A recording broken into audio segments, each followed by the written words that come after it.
One of the most upsetting things that can happen to your tomato plants is when you accidentally prune off a branch that is perfectly good with some flowers on it, or maybe even some green tomatoes, or if the branch gets so heavy that it just snaps right off the plant.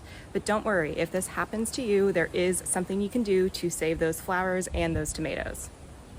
This is my Sweet Splash Electra tomato plant. It is a gorgeous variegated plant with yellow tomatoes, but it is looking a little sad right now because of some of the heat waves that we've had, but it's still producing. It's considered a semi-dwarf plant, but it did get a little tall and one of the stems got a little bit too heavy and ended up snapping. It is still attached to the plant a bit, and it's a shame because it's a really nice stem with lots of branches on it, and it's got some tomatoes on it that are green, and there is also a nice cluster of flowers on this stem. Because it is such a nice stem, I am going to save it by cutting it off the plant first. And yeah, this was too nice a stem to just let it go. So what I am going to do is clean up the end of the stem a bit and remove some foliage and dead leaves.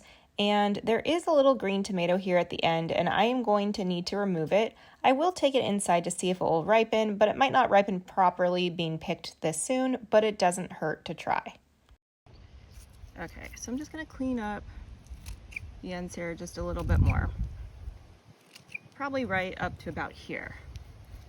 The next thing that I'm going to do is simply stick this stem in a jar of water. This is my skull jar, and this is basically propagating a tomato stem. This stem should grow roots in about a week or so, and if I wanted to, I could stick this back in the soil. Some people do just take broken tomato stems and stick them directly in the soil and water them. That can work, but for me, I like to use water in a jar because I like to know that something is rooted before putting it in soil. Whereas if I did directly put the stem in the soil, I'd have to make sure it was watered enough so the soil doesn't dry out. And even if I didn't care about the stem rooting, this is kind of like life support for the stem. The stem would have dried out and died if I left it and did nothing, but putting it in the water, whether the goal is to root it or not, still keeps it alive enough. Kind of like when you cut fresh flowers and put them in a vase, they stay nice and keep their shape for a week or longer. So since there are tomatoes on this stem, that should be long enough for them to get some color and harvest them.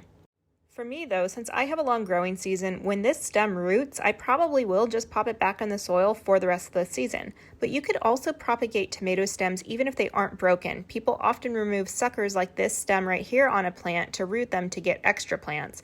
And I have friends in even warmer climates than me who take stems to propagate them when their plants have seen better days to kind of give new life to the plant and have a fresher plant growing during their warm fall season.